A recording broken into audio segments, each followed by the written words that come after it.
Bueno, vamos a ver otro estudio acerca de las parábolas y vamos a ir a Mateo capítulo 13, versículo 31 al 36. Hija, trae las Biblias.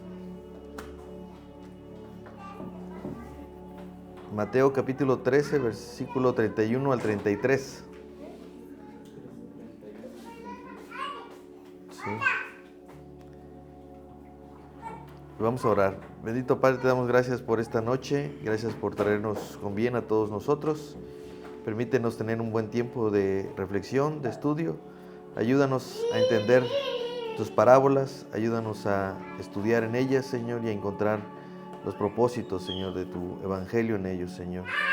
Manifiéstanos, Señor, los principios y las verdades de tu reino a través de este tiempo, Señor. En el nombre de Jesús, amén. Bueno, dice la palabra, dice otra parábola les refirió diciendo, el reino de los cielos es semejante al grano de mostaza que un hombre tomó y sembró en su campo, el cual a la verdad es la más pequeña de todas las semillas, pero cuando ha crecido es la mayor de las hortalizas y se hace árbol, de tal manera que vienen las aves del cielo y hacen nidos en sus ramas. Otra parábola les dijo, el reino de los cielos es semejante a la levadura que tomó una mujer y escondió en 3 medidas de harina hasta que todo fue leudado. Esas mismas dos parábolas las vamos a encontrar en Lucas capítulo 13 y son un paralelo. En el caso del libro de Marcos vamos a encontrar solamente la primera parábola, la parábola de la semilla de mostaza o del grano de mostaza. La segunda no la encontramos. Ahora, ¿por qué quiero ver las dos parábolas? Porque creo que las dos tienen que ver con lo mismo. Jesús quiso decir las dos parábolas porque al final quiere manifestar un principio del reino en esas mismas dos parábolas. No va a hablar de algo diferente porque incluso es lo que inmediatamente dice después de la otra parábola. Es como las parábolas de Lucas que vimos que venían 3 parábolas y en realidad eran 4 porque en el capítulo 16 veíamos otra parábola extra. De hecho, en el capítulo 16 todavía hay otra parábola más adelante, pero que no hemos visto. Ahora, de estas dos parábolas podemos decir que hay un mismo fin. Está tratando de enseñarnos lo mismo, pero en una ilustración totalmente diferente, que al final nos enfoca al mismo sentido.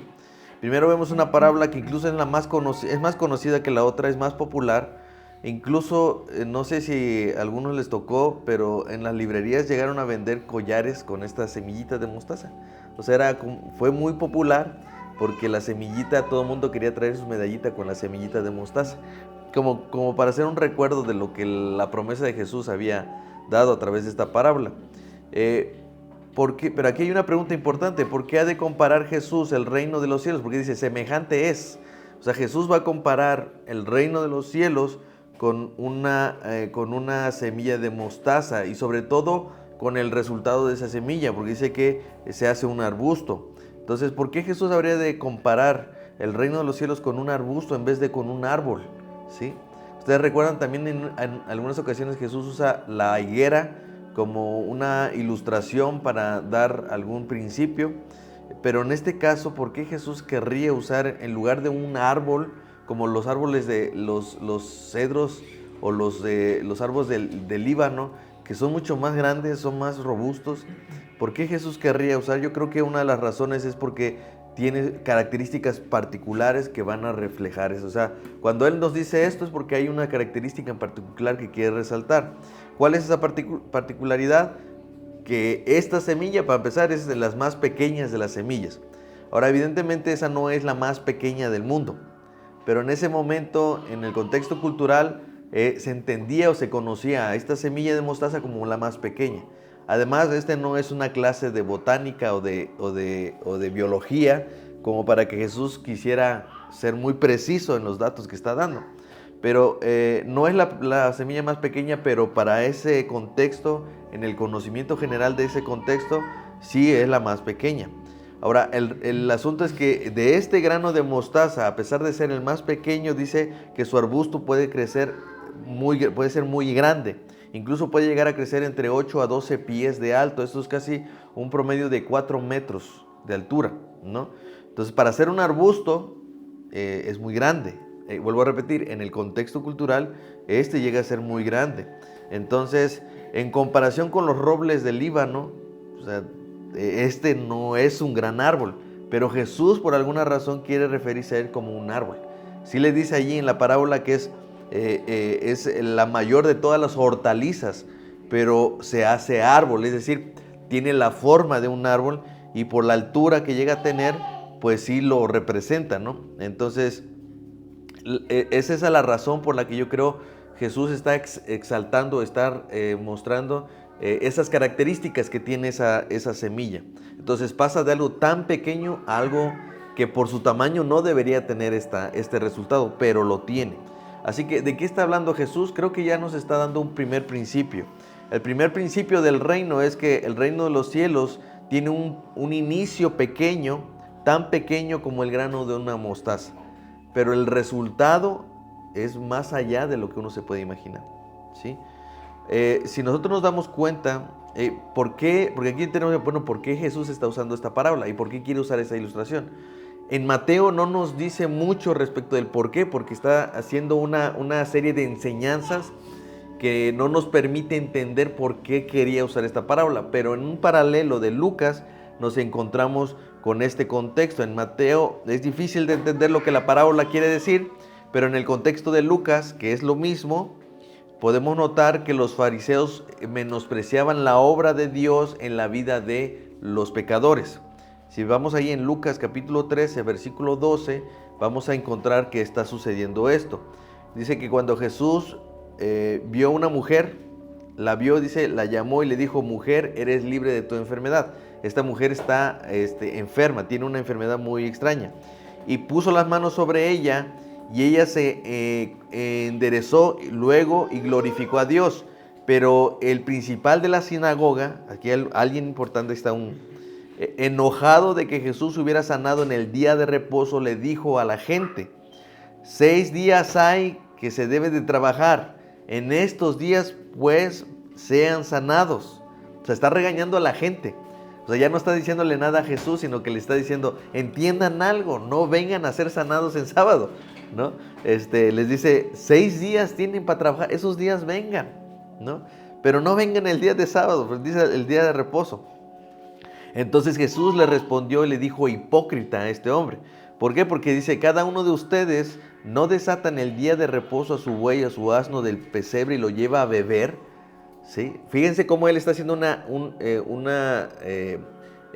un extremo a otro, porque no es nada significativo llevar a beber a alguien, a un animal, ¿no? Solo darle de beber ese día. Pero ellos lo hacían y por eso le llama hipócrita. Y dice ahí: y a esta hija de Abraham, y esto es algo importante que debemos resaltar, ¿por qué Jesús le está diciendo hija de Abraham? ¿Saben por qué? Porque en ese momento los fariseos y los principales de la sinagoga no consideraban a los pecadores como hijos de Abraham, ¿sí? Ellos mismos se consideraban hijos de Abraham. Es más, llegaban a decir: ¿de qué tenemos que arrepentirnos si nosotros somos hijos de Abraham? No tenemos nada de qué arrepentirnos, ¿sí? Los hijos de Abraham no tienen por qué arrepentirse. Por tanto, es lo que están diciendo: excluimos a cualquiera que sí tiene que arrepentirse, pero que no es hijo de Abraham. Es como si hoy tuviéramos una discusión para decir quién es hijo de Dios y quién no, ¿no? Entonces, unos dirían: no, pues por su estilo de vida no lo es, ¿no? Pero ya de plano no le dan ninguna posibilidad de arrepentimiento. Eso es lo que están haciendo los fariseos o el principal de la sinagoga. Les está diciendo: ustedes ya no tienen ningún beneficio, o sea, aunque los sanaran, ustedes no son hijos de Abraham. Pero Jesús le dice intencionalmente: ustedes sí desatan a su asno y lo llevan a beber en el día de reposo. Pero esta hija de Abraham, que Satanás la había atado 18 años, no se le debía desatar de esta ligadura en el día de reposo. Está diciendo: o sea, ustedes hacen esto y esto que en realidad es importante, ¿no se debía de hacer aunque fuera día de reposo? Entonces, esto es lo que le dice, ¿no? Entonces, al decir estas cosas, dice que se avergonzaban todos sus adversarios. ¿Quiénes son? Los fariseos. Pero, otra parte, dice: todo el pueblo se regocijaba por las cosas gloriosas hechas por él. Es decir, habían los que no estaban de acuerdo con Jesús por sanar el día de sábado, o que en cierta manera consideraban a estos pecadores, porque una de las cosas es que cualquiera que estaba pasando por un azote o una enfermedad, estos eran como, no, no son hijos de Dios, o estos no son hijos de Abraham, porque les está yendo mal. Y eso es un significado de que no son considerados parte de este pueblo. Entonces, pensemos para poder entender un poco esto, pensemos por un momento en un lugar, piensa ahora ten en tu mente, piensa en un ministerio, o en alguna iglesia, o alguna persona en particular, que si tú piensas en él y dices, ¿sabes qué? En esta iglesia, o en este lugar, o esta persona en particular, yo veo que Dios la ha usado tanto y estamos tan seguros de que Dios está obrando grandemente, o sea, que es un gran instrumento de Dios, ¿no? Piensen en uno de esos, donde Dios está haciendo grandes cosas.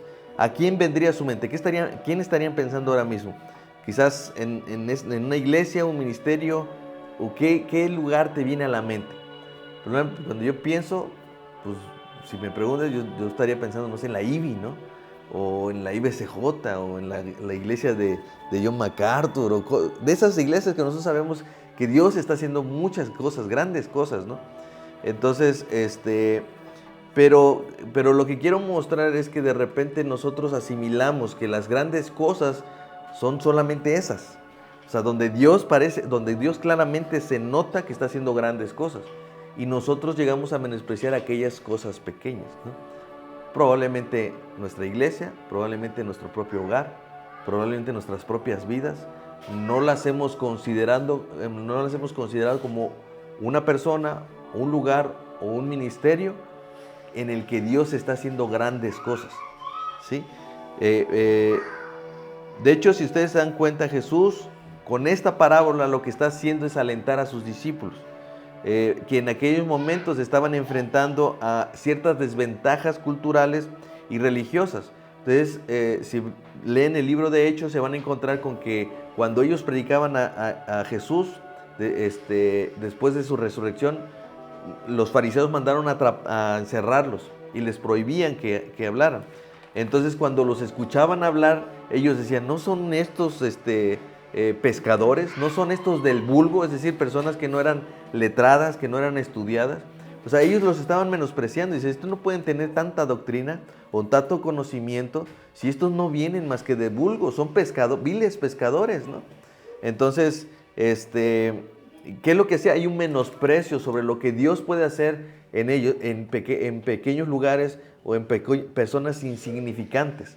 Y a veces tenemos esa forma de ver nuestra vida cristiana, o tenemos esa forma de ver el mundo, diciendo, aquellos no son nada y nosotros sí lo somos. O Dios está obrando solo en aquel lugar, pero aquí no. Entonces, creo que Jesús lo que está diciendo, entiendan algo, el reino de los cielos no está necesariamente en el templo de Jerusalén. No necesariamente está allí, ¿eh? Entonces, porque cuando Jesús les dijo, mira que este templo en 3 días será destruido y en 3 días lo levantaré. O cuando le dice a la mujer samaritana, te digo que vendrán días cuando no se adorarán ni aquí, ni allá, ni en Jerusalén, ni en donde decían los de Samaria, sino que Dios buscará para sí adoradores que le adoren en espíritu y en verdad. O sea, llegará un momento donde no es necesario llegar a un lugar, ¿sí? Y no se está refiriendo a que no vayamos a la iglesia. Está diciendo es que la vida de un creyente es continuamente en adoración. Nosotros estamos adorando en casa, en el trabajo, en la iglesia, en todo momento, ¿sí? Eso es lo que está diciendo. Pero lo cierto es que nadie puede decir, Dios está haciendo grandes cosas en cierto lugar por lo que ve. Y eso puede ser una idea que tomamos de los mismos fariseos, ¿no? Que llegamos a decir, en este lugar sí Dios está obrando, pero acá no. ¿Por qué? Porque no lo notamos necesariamente con obras extraordinarias. No sé si me estoy dando a entender con eso. Entonces, finalmente creo que esta parábola es una parábola de esperanza, porque promete, a través de esto está diciendo que habrá grandes resultados de pequeños comienzos. Lo que les está diciendo a sus discípulos, entiendan algo, el reino de los cielos se va a mostrar con un inicio que será insignificante a los ojos de los demás, pero que tendrá un resultado tan grande como lo que vemos en la parábola. de un grano de mostaza, el más pequeño, insignificante, tiene como resultado un arbusto que llega a medir hasta 4 metros de altura, ¿sí? Y que del cual dice aún las palomas o las aves de los cielos vienen, reposan y ponen sus nidos, ¿sí? O sea, hay una seguridad de que la obra del Señor no comienza en grandes cosas, sino en cosas significantes. Porque la mayoría de la obra de la iglesia ocurre en circunstancias poco prometedoras. Nuestra misión parece demasiado grande y nuestros recursos pocos, pero Jesús promete que el poder de Dios lo hace todo posible, aunque no lo podamos creer. De hecho, dice Marcos 4, 26, 27. Decía además, esta es otra parábola que él dice, además, así es el reino de Dios, como cuando un hombre echa semilla en la tierra y duerme y se levanta de noche y de día, y la semilla brota y crece sin que él sepa cómo, ¿sí? O sea, lo que está diciendo es que hay cosas que pudiéramos estar haciendo ahora que no vemos como tal un resultado, ¿sí? Que no podemos decir. Entonces, es como, por ejemplo, si un día dijeran ustedes, es como si dijeran un día ustedes, ¿sabes qué? Voy a empezar, porque a lo mejor no lo estamos haciendo, voy a empezar a orar hoy en la noche, porque ya llevo días que yo no lo estoy haciendo. Y probablemente, ¿qué tan importante podría ser que yo me pusiera a orar? ¿No? O si yo quisiera empezar a leer con mi familia, o agarrar a mi hijo, a mi esposa, y decir, quiero enseñar algo, y decir, ¿qué tan importante podría ser que yo empiece a hacer esto? ¿Sí? No sé nada de la Biblia, no sé mucho de esto. ¿Qué importa? Lo que Dios está diciendo es que de algo que incluso no somos capaces de ver, como cuando alguien siembra una semilla. O sea, nosotros no estamos viendo lo que está sucediendo abajo de la tierra, ¿va? Pero dice que cuando nos vamos a dormir, pasa un día, pasa la noche, y al otro día lo que estamos viendo es que brota la semilla y crece sin que uno sepa exactamente cómo sucedieron las cosas. ¿Sí? Así es el reino de los cielos. Es algo que comienza con algo tan insignificante, tan pequeño, pero que su fruto es grande, ¿sí? Ahora, muchas veces lo que queremos es que las cosas sucedan ya, o sea, muy express, y esa es una idea incorrecta que el hombre en general tiene. Pero las cosas que son del reino no se van a dar así. ¿Por qué? Porque Dios tiene un propósito y porque Dios da en su naturaleza que las cosas se den de una manera diferente a como el mundo los ve. Entonces, es cierto que los comienzos fueron pequeños. No parecería, por ejemplo, que un pequeño movimiento de los seguidores de Cristo pudiera tener estas grandes magnitudes al grado en el que hoy nosotros estamos aquí. O sea, nosotros somos el ejemplo de cómo es que en un lugar tan pequeño, y por ejemplo yo que vengo de la sierra de Chicontepec, uno dice, ¿cómo es que el evangelio llegó hasta allá? Bueno, todo comenzó por 12 discípulos, ¿no? O 11 apóstoles saliendo a predicar en Judea, en Samaria y hasta lo último de la tierra, ¿no? Y eso implicó que hoy en día tuviéramos un estudio, que los que estamos aquí estudiando somos el resultado de algo tan insignificante como 12 hombres haciendo lo imposible. Entonces Dios utiliza lo que parece necio para avergonzar a lo que parece sabio. Dios utiliza lo que parece débil para avergonzar a lo que parece fuerte. Es lo que está diciendo la parábola. ¿Qué es lo que dice 1 Corintios 1, 22, 29? Dice, porque los judíos piden señales y los griegos buscan sabiduría, pero nosotros predicamos a Cristo crucificado. Los judíos, miren, pedían, a ver, muéstrame que tú eres hijo de Dios. O sea, ¿con qué señales me muestras que tú vienes de parte de Dios? ¿Sí? Y entonces los judíos piden señales. Y los griegos, ustedes recuerdan, Pablo entra al Areópago y quiere discutir con ellos, y a ellos les interesaba escuchar nuevas cosas, que parecían sabias, ¿no? Nuevas tendencias en pensamiento. Y dice, los griegos buscan sabiduría, pero nosotros predicamos a Cristo crucificado, o sea, un rey crucificado. Esto no tenía sentido ni para los judíos ni para los griegos. ¿Cómo es que un rey o el Señor de todo el universo pudiera ser muerto? Eso no tiene sentido. Acaba con con cualquier señal que un judío pidiera y con cualquier demostración de sabiduría que los griegos pedían. No podía ser. Entonces, para los judíos ciertamente tropezadero, y para los gentiles esto es una locura, ¿sí?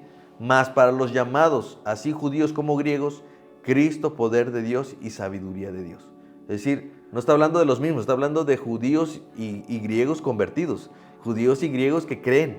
Y entonces dice, para ellos no es locura, para ellos es poder de Dios y sabiduría de Dios. Y aquí viene lo importante, porque lo insensato de Dios es más sabio que los hombres, y lo débil de Dios es más fuerte que los hombres. ¿Sí? Más adelante dice, sino que lo necio del mundo escogió Dios para avergonzar a los sabios, y lo débil del mundo escogió Dios para avergonzar a lo fuerte, y lo vil del mundo y lo menospreciado escogió Dios, y lo que no es para deshacer lo que es, a fin de que nadie se jacte de su presencia. ¿Sí se dan cuenta? O sea, Dios lo que está diciendo es que nosotros estamos pensando que Dios hace solo grandes cosas. Sí, hace grandes cosas, pero todo comienza con algo pequeño, algo tan insignificante como una semilla de mostaza. Eso es lo que Él está diciendo. Si pensamos así, esto es una realidad en toda la Escritura. Nosotros recordamos a Tamar, la nuera de Judá. ¿Qué es lo que sucede con ella? Judá tenía 3 hijos. Tamar era la esposa de uno de ellos. Él se muere porque no le da hijos. Dios dice en la Escritura que lo mata, lo hace morir. Y luego, por ley, el hermano tenía que darle descendencia al que murió. Entonces tenía que tomarla como su mujer. Y como no le daba tampoco hijos, no quería darle hijos, también murió. Y el tercero igual.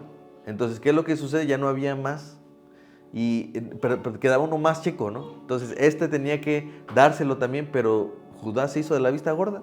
Y entonces no hizo nada. ¿Qué es lo que hace Tamar? Se hace pasar como ramera.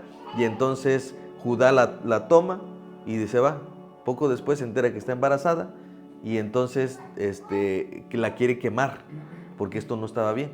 Pero después dice, no, pero el padre de este hijo es el dueño de este báculo. Le está mostrando que Judá era el padre del niño. O sea, él es el que la tomó, por decirlo. Ahora aquí, Tamar fue despreciada, fue menospreciada. Pero de ese hijo, si ustedes ven la genealogía de Jesucristo, Tamar es una de las mujeres que dio a luz, o sea, a esa descendencia. ¿Sí? O sea, Tamar participa en la descendencia que lleva hasta Jesucristo. Por ejemplo, Rahab, la prostituta, hay un momento en el que está haciendo la conquista, el pueblo de Israel va a tomar Jericó, y antes de eso envía espías para que puedan verificar cómo pueden entrar. Los espías los empiezan a perseguir en Jericó, y entonces esta mujer que vivía en las orillas de ahí de Jericó decide guardar a estas personas.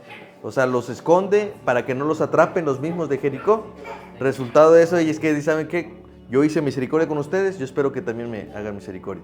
¿Y qué es lo que sucede? Que esta mujer termina siendo parte del pueblo de Israel y también participa en la línea de descendencia. Una mujer que no tenía nada que ver con el pueblo de Israel, que era menospreciada, también participó en esa línea de descendencia. Otra mujer como Ruth, la moabita, lo que vemos es que ella termina siendo la abuela del rey David.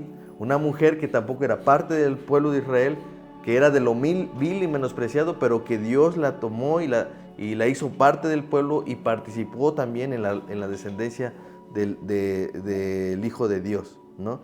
David, un pastorcito que fue menospreciado, que no veían como rey, fue el rey de Israel, ¿sí? Y asimismo 12 discípulos que fueron menospreciados, pensando que de esto no iba a salir absolutamente nada. Y así lo mismo podemos ir pensando por cada uno de nosotros que estamos aquí, pensando que hemos sido menospreciados y que de nosotros no puede salir absolutamente nada. ¿Sí? ¿Qué dice la Escritura? Que de lo vil y menospreciado Dios escogió. ¿Sí? No está, porque ni siquiera Jesús mismo nació como un rey en medio de un castillo. No, o sea, no, él mismo se humilló. ¿Por qué? Porque Dios usa lo vil o menospreciado para cambiar la sabiduría de este mundo, para que la gente diga, esto es una locura, no puede ser. Entonces, eso es lo que el Señor está mostrando, ¿no? Que de algo tan insignificante algo puede suceder. Entonces lo que está llamando el Señor es a que podamos entender que no menospreciemos nosotros mismos, porque a veces somos nosotros mismos, no otra persona. Nosotros mismos estamos menospreciando aquellas cosas que a nuestros ojos pueden ser insignificantes. ¿Sí? Sentarme a orar, sentarme a leer con mis hijos, sentarme a hacer algo que quizás nunca he hecho, pero dirías, es que ¿qué serviría que yo lo hiciera? No importa, el Señor usa de lo más insignificante, porque dice que ahí es donde Él se glorifica, ¿no? Entonces, de hecho, esto es lo que está mostrando. O sea, el principio es de algo tan insignificante es donde el Señor hace grandes cosas, ¿sí? Eso es lo que está mostrando.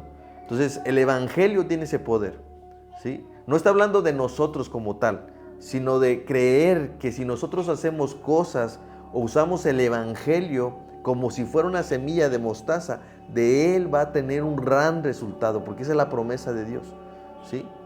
Entonces, usemos el Evangelio para nuestras vidas, ¿sí? Empecemos a hacer cosas que no estamos haciendo porque dijimos, es que esto, ¿qué podría yo hacer por mis hijos? ¿Qué podría yo hacer por mi esposa, por mi esposo? ¿Qué podría yo hacer entre mi trabajo? O sea, no menospreciemos lo que Dios puede hacer, ¿sí? Porque Dios no solamente tiene grandes predicadores o grandes ministerios, ¿sí? Muchas cosas comienzan por algo tan insignificante, cosas que nadie vio. O sea, a veces nosotros ya vemos lo que está hecho, pero lo cierto es que mucho de esto empezó por un cero, o sea, por nada, ¿sí? Y eso es lo que está tratando de hacer con la otra parábola, cuando él muestra que lo de la levadura, que dice que es como una otra parábola, dice, el reino de los cielos es semejante a la levadura que tomó una mujer y escondió en 3 medidas de harina hasta que todo fue leudado. O sea, ¿qué tiene que ver eso con lo que estamos viendo? ¿Sí? Que hay un resultado, ¿sí? de algo tan pequeño. Ahora, generalmente cuando vemos de la levadura, que la Biblia habla de la levadura, lo dice en manera negativa, porque cuando habla del pecado dice un poco de levadura leuda toda la masa, es decir, un pequeño detalle de pecado contamina todo. Eso es lo que está diciendo.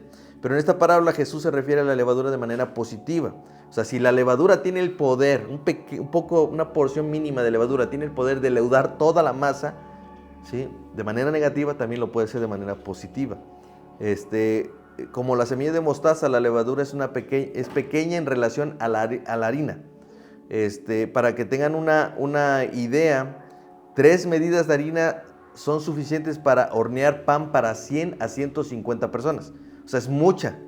La medida de harina que está diciendo ahí es mucha harina, ¿no? Entonces, no dice la cantidad de la levadura, pero está diciendo pequeñas proporciones. Es más, en aquel momento, si ustedes recuerdan, la levadura no se usaba. ¿Por qué? Porque era panes sin levadura, por ejemplo, para el sacrificio, o lo que debían de comer era un pan hecho sin levadura. Entonces, la levadura no se usaba comúnmente, por eso es que no da una porción. Pero dice, una pequeñísima porción de levadura va a leudar toda la masa. Entonces, por tanto, hasta una cantidad pequeñísima de levadura tiene el poder de afectar una gran cantidad de harina. Así también es con el reino de los cielos, ¿sí? Es lo mismo, está diciendo exactamente lo mismo. No pensemos que lo que nosotros hagamos no tendrá ningún impacto. No lo pensemos, porque así como la levadura lo tiene sobre la masa, también lo que nosotros hagamos al usar el Evangelio tendrá su impacto sobre todo lo que nosotros queramos, ¿sí? Uno puede decir, bueno, ¿qué tan importante puede ser que yo ahora me empiece a orar todas las mañanas? O que quiera agarrar a mi familia y estudiar, o que yo mismo pueda decir, yo voy a leer la Biblia y a ver qué pasa, ¿no? No lo menosprecies. Hay cosas como la levadura que van a leudar, van a hacer un cambio significativo, no solamente en mi vida, sino en la vida de mi familia, en la vida de mi vecindario, en todos lados. Entonces, de eso se trata, ¿no? De que nosotros podemos entender que ese trabajo es significativo no por lo que yo sea capaz de hacer, sino porque el poder de Dios está en mí, ¿no? Por eso dice Romanos 1:16, porque no me avergüenzo del Evangelio, porque es poder de Dios para salvación a todo aquel que cree, primeramente al griego, al judío y también al griego, ¿sí? Así es como funciona. Otro principio que podemos extraer de esta parábola es que el reino es un proceso oculto, es decir, un proceso que no se puede ver inmediatamente, ¿sí? Un proceso que a veces no sabemos cómo sucede. Como lo que veíamos este domingo, ¿no? Lo que se mencionaba de 1 Corintios 3:6, ¿no? Dice, yo planté, Apolos regó, pero el crecimiento lo ha dado Dios, ¿sí? Así que ni el que planta es algo, ni el que riega, sino Dios que da el crecimiento. O sea, lo que estamos diciendo es, creamos que Dios puede hacer grandes cosas con aquellas pequeñas cosas que nosotros podemos hacer. No es por nosotros, es por el poder de Dios, el Evangelio. Es por el poder del Evangelio para poder transformar cosas. Si me transformó a mí, también puede transformar a otra persona. Pero no menospreciemos aquellas cosas que a nuestros ojos pueden ser insignificantes. Animémonos a hacer las cosas. Lo que está haciendo Dios es llamarnos a hacer lo que no haríamos porque lo pensamos insignificante o por lo que pensamos que no tendría ningún impacto. Pero así como el grano de mostaza, algo tan pequeño puede crecer y al final puede ser de beneficio para otros, porque cuando dice que las aves del cielo vienen y se posan sobre el árbol es porque hay un beneficio para otros. Entonces no minimicemos o no menospreciemos lo que Dios puede estar haciendo contigo en tu vida, con tu familia. Si lo comparas con los grandes ministerios o los grandes hombres, pues, pero eso no es lo que Dios está viendo, sino lo que Dios está haciendo con pequeñas cosas. ¿Sí? Y si comenzamos a pensar que Dios está haciendo algo con nosotros, empezamos a creer que Dios está usándome, está usando mi familia, está usando mi vecindario para cambiar todo. No solamente es un beneficio para mí, es para los demás, ¿sí? Y si puede impactarme a mí, también lo puede hacer a todo el mundo. Entonces, a veces creemos que, por ejemplo, un cambio de gobierno va a traer esperanza. Eso no trae esperanza.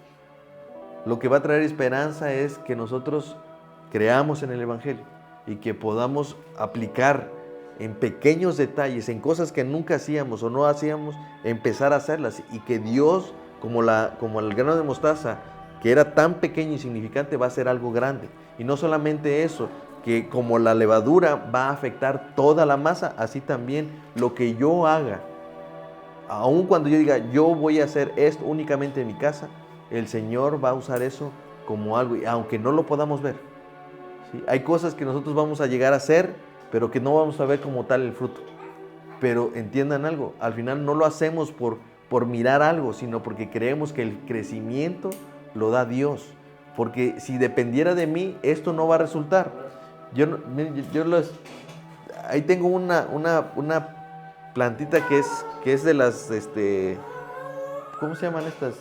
Suculentas. He matado un resto de plantitas.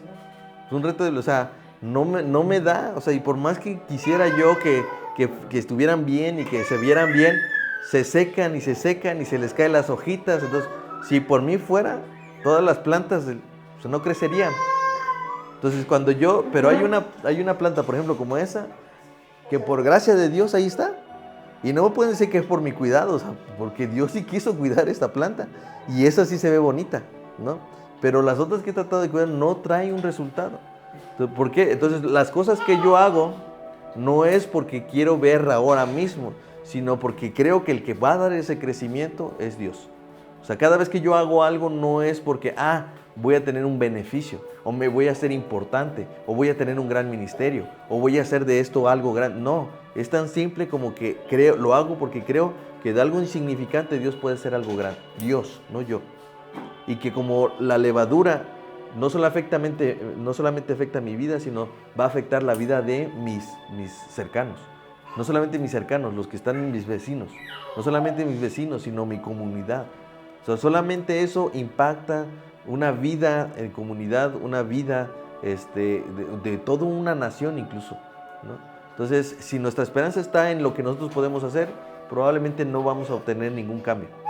Pero si nuestra esperanza está en que el crecimiento lo da Dios, entonces seguiremos haciendo cosas tan pequeñas y insignificantes, pero que requieren de fidelidad, es decir, hacerlo una y otra vez. ¿Por qué? Porque yo sé que aunque no lo vea ahora, el Señor dará un crecimiento. Yo ahora me dedico con mis hijos, ¿no? y a veces siento que no lo estoy haciendo bien. A veces pienso, no sirvo para esto, no lo estoy haciendo, no lo estoy logrando. Pero ¿qué está pasando? Es que lo estoy queriendo ver con mis ojos. Pero el crecimiento lo da Dios, ¿sí? Y yo pude haber